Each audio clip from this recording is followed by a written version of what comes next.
video, I am going to talk about losing $460,000 in 1 month of sports betting, why it's not really that big a deal. I'm going to talk about live betting, and then finally at the end, I'm going to show you a sportsbook begging me to withdraw my money, and it's hilarious. Check this out. I'm going to walk you guys through some rare live betting that I do. I go into games with a plan, and that is the key to live betting. I know so many people just bet on a whim, but the important aspect, if you're going to be betting, go in with a plan. I had a plan here.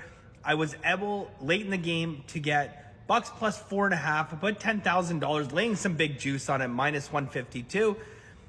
Then I added Milwaukee plus 248, and then I hedged it for almost $5,000. I bet $5,000 on that. I hedged it for almost $5,000 with the Lakers at that point. But above and beyond this, I had $28,500 on Milwaukee to win this game. So you can see here the plan was working pretty well. I mean, this is where we were betting, right down here. And things went to plan until they didn't. We were 94% to win this game on the money line for Milwaukee. They blew a 5-point lead with 1.5 minutes left to go. It's disappointing, but the point I want to get across here, guys, this is a negative outcome overall for the game. My live betting, I made a little bit of money. I don't know, like $6,000 or something, like whatever, something like that. But the point of this is have a plan, okay? Do not approach live betting as just something you do on a whim where, oh, you know, you're looking at a game and I think I'll throw some money down. No, have a plan going in, okay? For the amount of times that I actually place a live bet, there's 10 times where I have a plan and it doesn't happen. So I don't live bet. Plain and simple, okay? I look for an opportunity where I feel like there'll be an edge. I found it here. It didn't work out. Look, I mean, right down here, that is the point where I got the plus 248 and I took them plus 4.5. Actually, I took them plus 4.5 a little bit earlier on. It didn't work out. 94% to win. It didn't happen. But the key takeaway from this is very simple. Have a plan if you're going to be live betting on sports. Do not just go and bet on a whim because you will lose a boatload of money.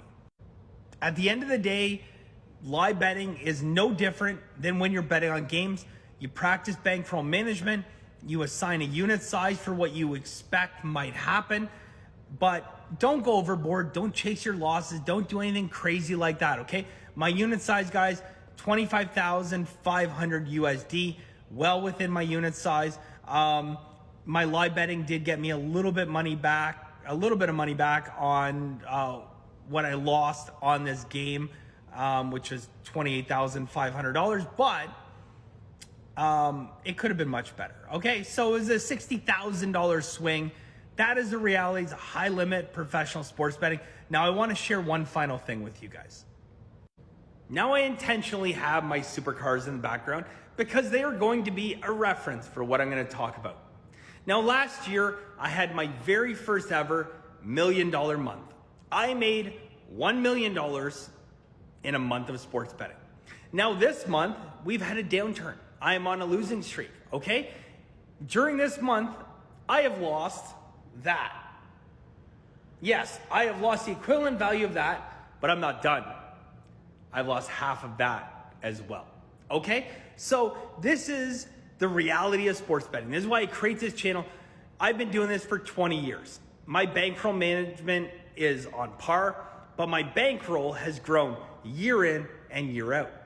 So when I started decades ago with a $100,000 bankroll, I've managed through the beauty of compound interest to grow my unit size to $25,500 USD per game.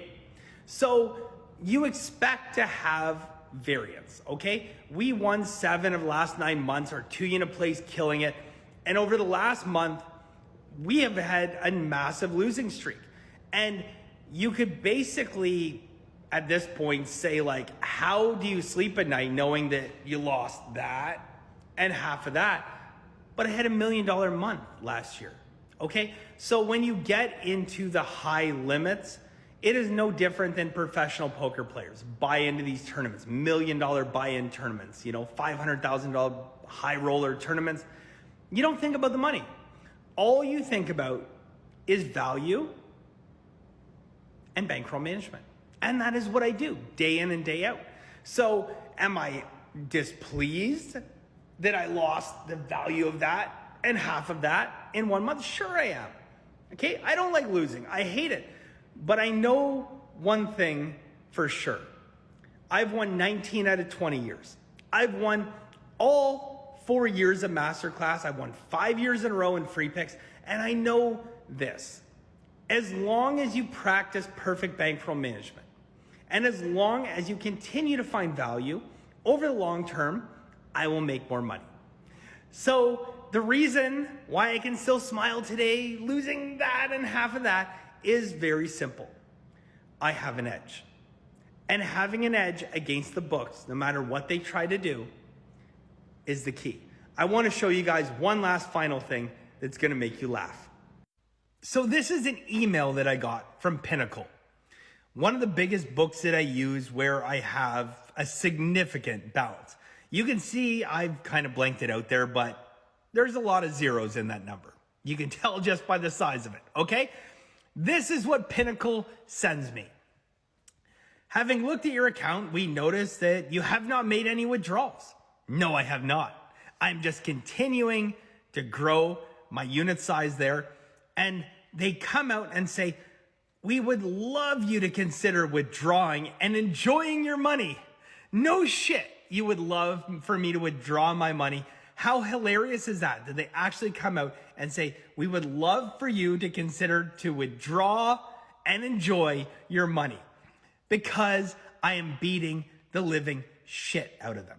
We've won 7 of the last 9 months. My 2-unit plays, you guys know what we're doing, okay? We're hitting well over 70% on our 2-unit plays, and I think this is absolutely hilarious. I will decline your offer to withdraw my money, and I will grow that to the point where I need much more red eventually to blank out my unit size. But I thought this was hilarious. At the end of the day, guys, sports betting is very simple. Identify value and practice bankroll management. You're going to have upswings and you're going to have downswings. And as you get further on your career, and I hope some people get to the point where I am today, where they can have months where you lose a Lamborghini and half of a McLaren, because it means that you built your bankroll to the point where you are going to make a shit ton of money long term. Now, there's very few people in this world that can come out and say they had $1 million month. I've done it. Check that off the list, okay? But if you're not doing things the right way, if you're not focusing long term, if you don't cut out the parlays, if you don't stop chasing your losses and do things the right way, the books will beat you to death, plain and simple, okay? I've done things the right way, and in the past, I've done things the wrong way. And there is only one right way to bet on sports. Practice bankroll management. Cut out the parlays. Don't chase your losses. Think long term, and you'll get the money. And you don't have to sweat losing a Lamborghini and half of a McLaren in a month, because you know what the long-term result is. I've been doing this for 20 years. Some people might panic and they say, oh my God, I got to get it back, right? I will get it back. I don't care if I get it back tomorrow, the day after, the month after that, I will get it back. I will have another $1 million month in my career, and that is the reality of math. So no, Pinnacle, I don't think I will cash out today.